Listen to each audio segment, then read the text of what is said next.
We are the one, the light in the dark.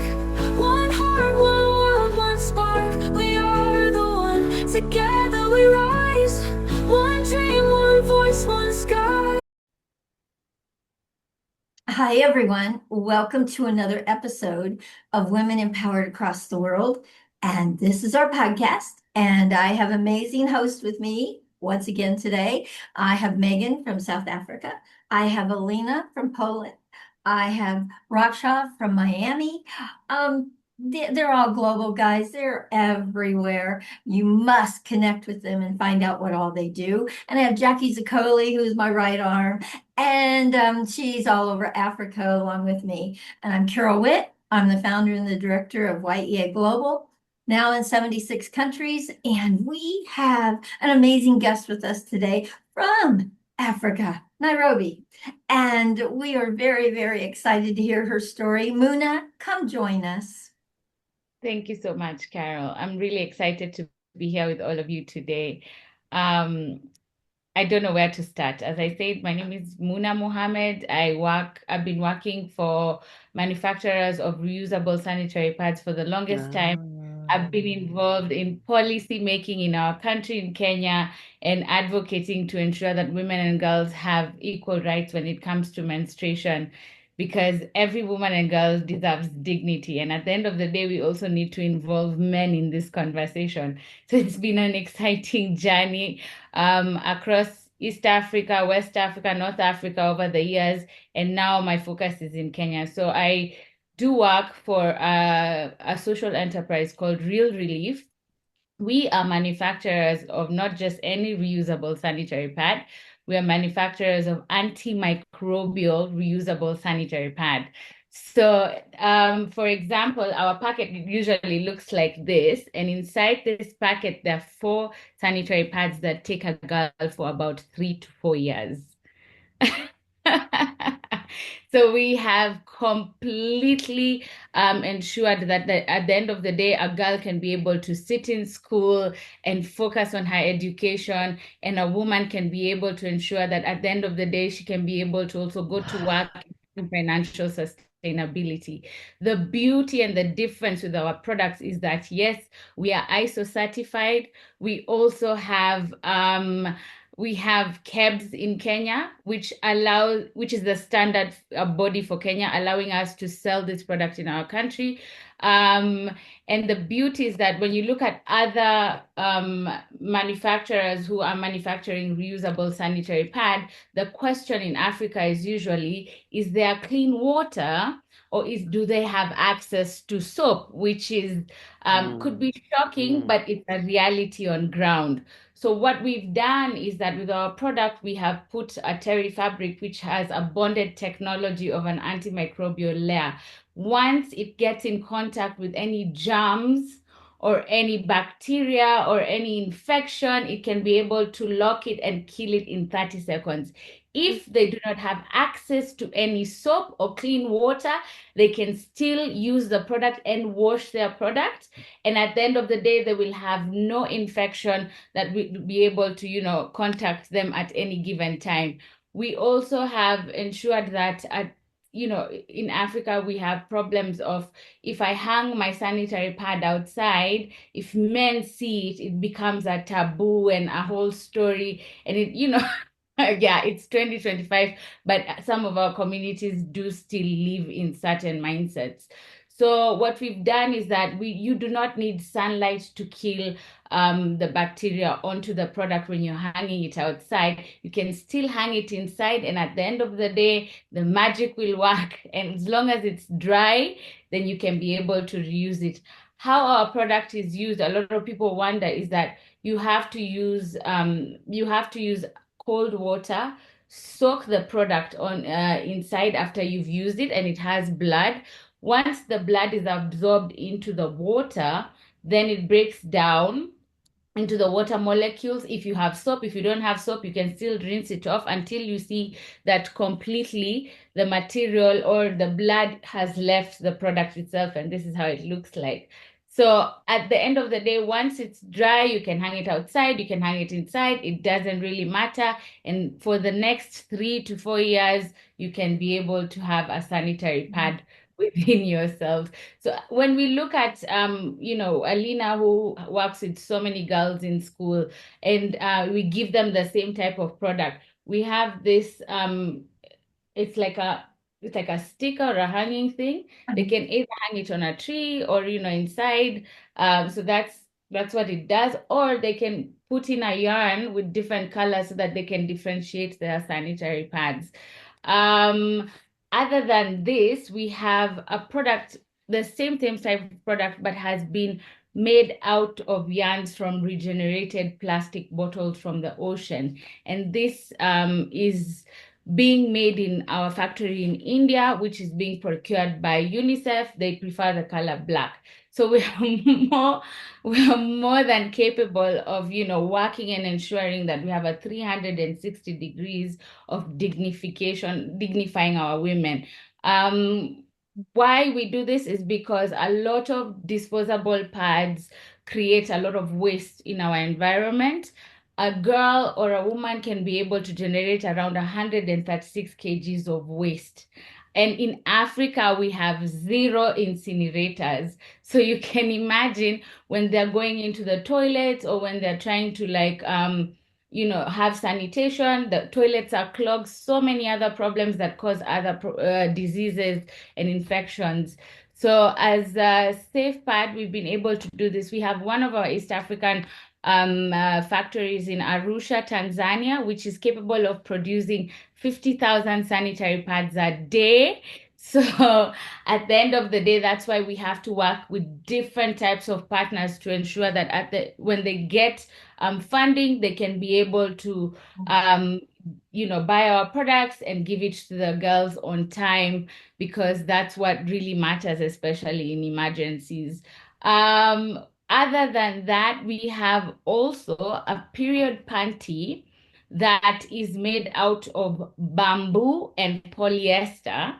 And this is how it looks like. So if you do not like to wear, a sanitary pad that's a reusable one, you can have a reusable sanitary underwear, which is really comfortable, and it comes in all sizes from extra, extra small to extra, extra large, so that all the women can be comfortable and have access to this product.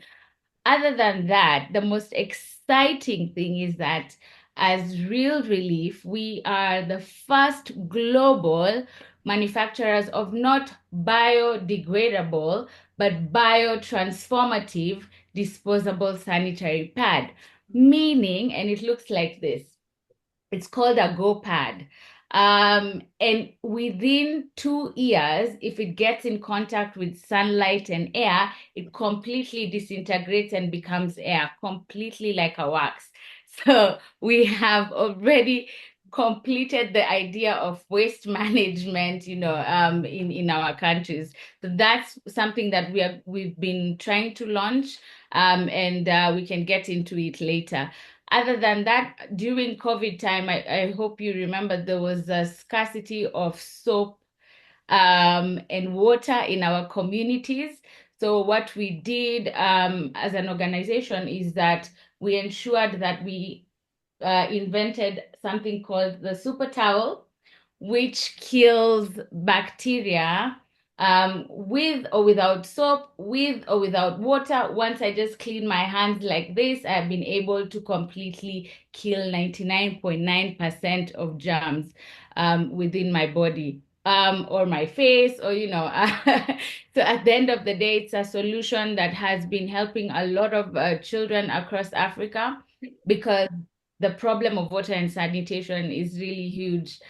So other than that, we can also, as manufacturers, if let's say, for example, we have clients who want diapers, adult diapers, we can be able to manufacture that. Women who are breastfeeding and they want breast pads of, reusable breast pads, we can be able to do that. So we we don't just have a factory in Arusha. We've recently opened one with GIZ in Rwanda. We've opened another one in Nigeria as well. We have one in Afghanistan. As long as we can be able to work with donor organizations who are willing to ensure that they can have a safe pad factory in their country, then we're more than willing to do that. When you look at Kenya currently, we have the first standalone policy and strategy, which is so amazing, was done in my previous office when I was working for AfriPads. We've been working together with the government and different stakeholders, so it's something that Kenya is very proud of having right now. I've also sat and lobbied to ensure that Kenya has KEBS reusable standards, and this was approved in 2020 and revised in 2021. Why? Because at the end of the day, we don't want manufacturers to just manufacture less ideal products and then continue having women, having infections or getting any harmful products. So it's better to have standardized products within our country so that women can be able to have the best product choice that they want. So I always advocate for different product choice. You don't have to choose a reusable pad. You don't have to choose a period panty, or or you don't have to be told this is the product you have to use. You have the freedom and choice to choose the period product that you deserve during your menstrual cycle. So yeah, I think that is amongst our products. In Kenya, you can be able to see that 65% of women and girls do not have access to sanitary pads. And this could be either they're too expensive, as much as we have zero taxation on these products, either they're still expensive. We have problems of teenage pregnancy, and this is because they're unable to go to school because, either they have challenges at home of poverty, and they really want to stay in school. So you find some certain people in our community are really trying their best to take advantage of our girls. And this is where they give in, whether it's peer pressure, we've seen it. And what happens is that once they get pregnant, it either hinders their education and so on and so forth. So at the end of the day, we do have to work together as a community, whether it's an international community or or NGOs or donor funding, to just ensure that at the end of the day, we do not have a crisis in the next 10 or so years to come. I think Alina has also seen in Kisumu, there is a huge, huge problem and a ripple effect. Once either a girl doesn't have sanitary pads, they get pregnant, then they don't end up having jobs. They're chased from their homes, and then the cycle is just it's intense. But I do have experience working with different types of organizations who are really doing well to ensure that they can be able to buy these products and dignify their girls. However, now that we are facing a huge challenge, especially in Africa and also in Kenya, being the USAID funding being taken away from Africa. One of the projects was, I remember, water and sanitation project in Western Kenya, which helped a lot of girls. So right now is the time to, sit back and understand that this arm, and which is under the water and sanitation arm, which is menstrual health and hygiene, is surely underfunded, but really needs a lot of funding so that at the end of the day, we have women and girls who could be the next presidents of our country, could be holding huge positions and changing policies within our organization. So it's something I'm really passionate about doing. I'm always excited about being in this space and involving men. Sometimes I sit down with men and they're aware of even how to put a sanitary pad on an underwear. And once you get to talk to them and tell them it's a natural biological process, then you see there's an interest in, and there's a shift in their mindset. Sometimes I would sit down with men in boardrooms and they refuse to even touch the sanitary pad. But at the end of the day, once you are able to talk to them, then you can really find that they start becoming champions for MHM in our community. Yeah. Yes. It's all about education. Absolutely. And that's the thing. As long as we cannot just give products, we also have to give education. We have to understand what is menstrual health and hygiene. How does the process start from when you're a young girl to menopausal age? What are the diseases you can be able to encounter? How can you be able to take care of yourself during your periods? And then also do studies with different organizations, whether it's universities or within your organization, to just sit down and say, we are getting Mhm. funding to do a study on different types of things and have an end line and baseline report so that you can be able to increase funding in your community. Yeah. I feel those are the tools that Uh, we need in our in menstrual health and hygiene, and it should be championed not just under water and sanitation but across all sectors. Because if you look at disaster, when we're having disaster management or disasters in our countries, one of the things that are never taken into consideration is menstrual periods. I mean, menstrual products, yet there will be women who will be affected with disasters. Whether you're going into SRHR, whether you're going into mental health, because sometimes you can find women who are going through femicide and certain issues, it's because they lacked a sanitary towel, and their hormones were really unbalanced at that moment, and it caused a lot of chaos within the home.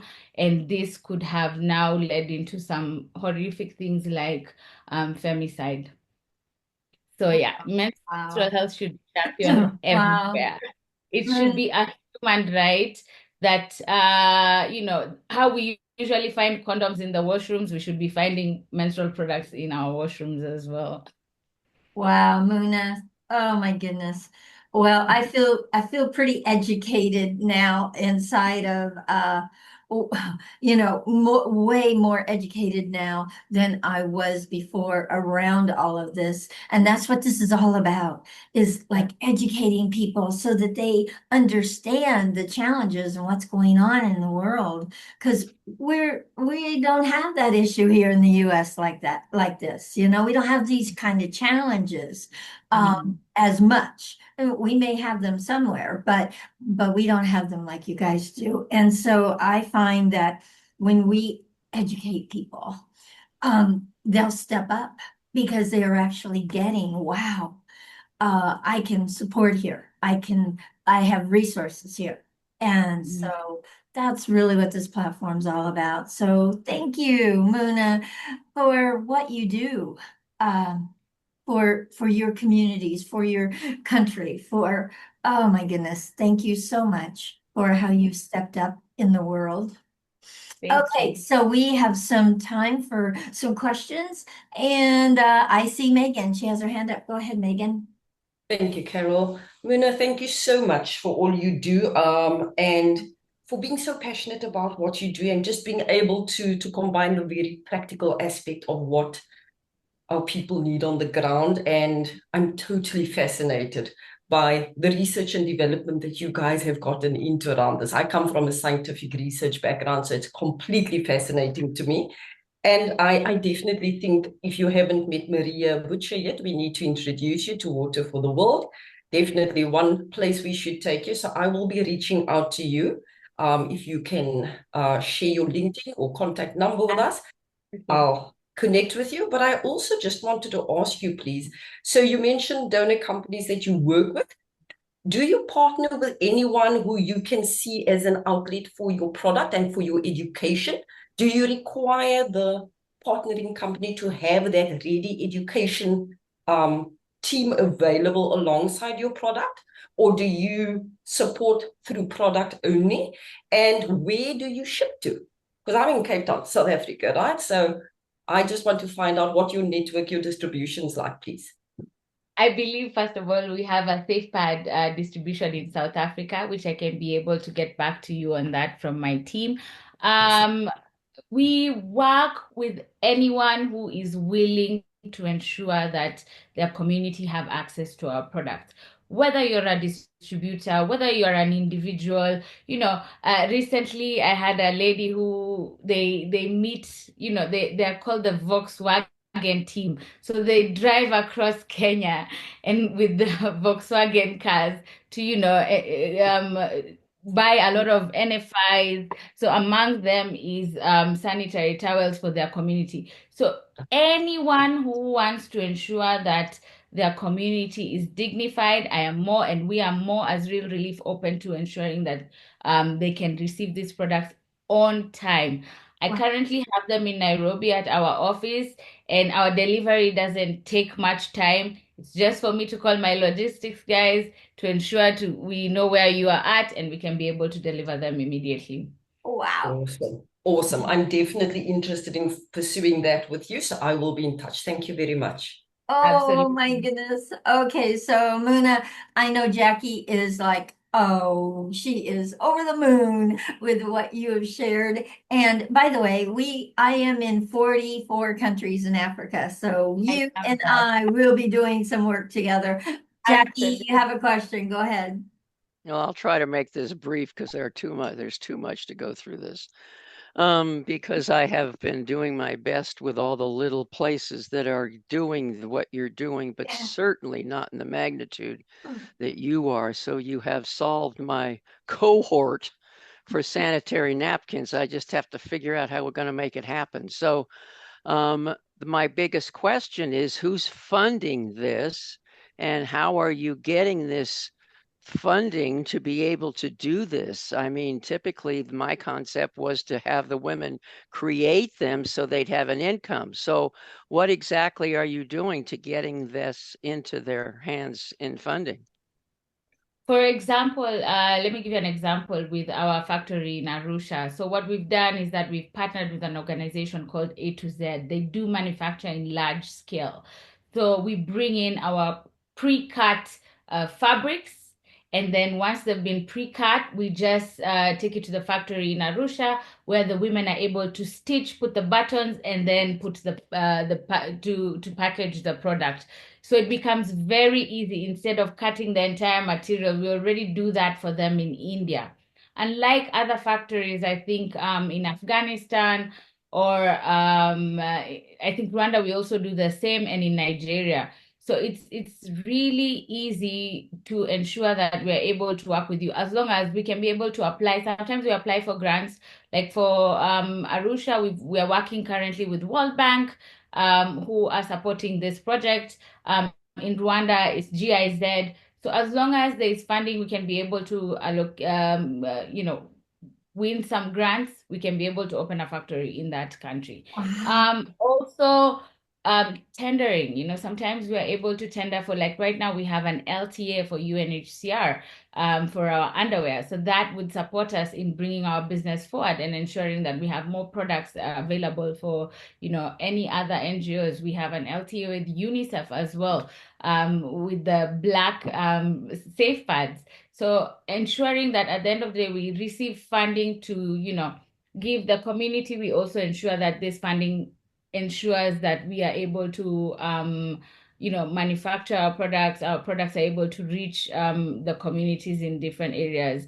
If let's say you're in any part of Africa, we're able to also deliver and work with logistics companies to ensure that your products reach you on time as So well.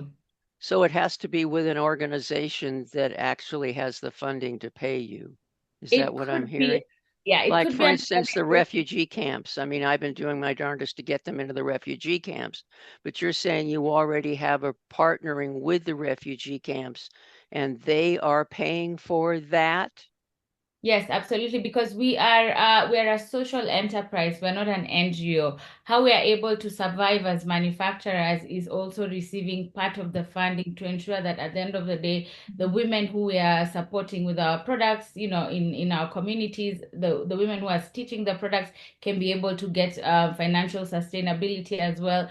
I can be able to also do my work. So it doesn't have to be one partner. It could be as many partners as possible who can be able to buy this product and then take it to their community for free. So the women are getting paid in the refugee camps to be able to create these. Yes, yes, yes. Oh, well, that answered that big one. Yeah, we do need to have to be able to talk to figure this out. There's Oh no use yeah, recreating the wheel if the wheel is already there. This doesn't make any already there, sense. Jackie. So, Uh, okay, please let's. okay, You are physically located where? I'm Nairobi. currently in You Nairobi. actually are in Kenya. Yeah. Yes. Okay, so we have Okay, to figure out what Alina. 1900. Yeah, okay, gotcha. Okay, Alina, you have a question? Go ahead. Yeah, I'll just repeat something that we already had a chance to discuss in person with Muna when I was in Nairobi in June. So thank you very much, Muna, for this, presentation and what you are doing, and especially for highlighting the connection between just the distribution of sanitary pads and the education component, because it must be connected. So I would like to take this opportunity also to just ask our audience, everybody who will be watching this episode soon on YouTube, our co-host as well, just if you have any connections or companies or any kind of donors that would like to support education projects that, in which sanitary pads distribution is a component, just please Mm. connect us with these people, with this institution, because what we are doing right now, I mean, Yorga's Foundation with our Kenyan partner, local partner, which is Kind Heart Organization Kenya, that we all know, So we are now working on the project for schools. I mean, mental health projects, it is education projects, and we would like to include menstrual hygiene into this Mhm. broader initiative and the distribution of sanitary pads into this project. So we are open for collaboration, for proposals. If you have any idea how we can get funding for this important projects for underprivileged young Mm. girls, Mm. please connect us. Thank you, Muna, so Oh much my for what you goodness, do. Muna. Oh, We will work together for sure. really? Oh my goodness. Absolutely. Yeah. There's Every one of us will be working with you in some way or another. I already know. Okay, Raksha, go ahead, and then we have to end. Mine is very brief, Uh-huh. same as what Alina and Megan already addressed, right? Your contact information, your LinkedIn, so that we can reach out to you. And do you just do this for Africa or do you do it for other continents? we can be able to ship across the world. So it's Oh, very, very much possible. We have also our products on the shelf life in supermarkets in Denmark. So it's very much possible to also have them in the US. Okay. Yeah, we'll talk. okay, awesome. Totally awesome. Thank you so much, Muna, for being such an amazing guest on our podcast. Guys, this is all about women empowered across the world. That's why I named it this, because that's what we are doing here. We're empowering women all across the world and then having them come and share their stories so that more people can be educated and know you're out there and what you do. Please, guys, support her efforts, support what she is up to. It is so vital to humanity. All right, so Muna, we are just thrilled that you were able to come and share all of your story with us. And I would love to have you come back again in about 6 months and like update us and let us know what is happening on that. Okay. We would love to have you consistently coming in and sharing your updates. Okay. It would be amazing.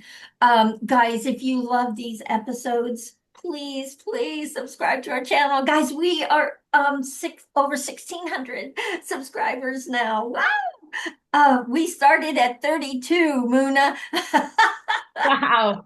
So now we have way bigger audience. So if you love these, please subscribe to our channel. Please, if you'd like to be a guest on our podcast and share your story and inspire many, us and all of our listeners, please join us. We're on LinkedIn. reach out to one of us and we will get you on our schedule. Okay? Oh, wow. And please, guys, please share this podcast with many, many people. Please share this episode with many people across your social media. Guys, we all deserve to thrive. Let's do it together. Bye, everyone. Thank you so much. There's no divide, peace and love on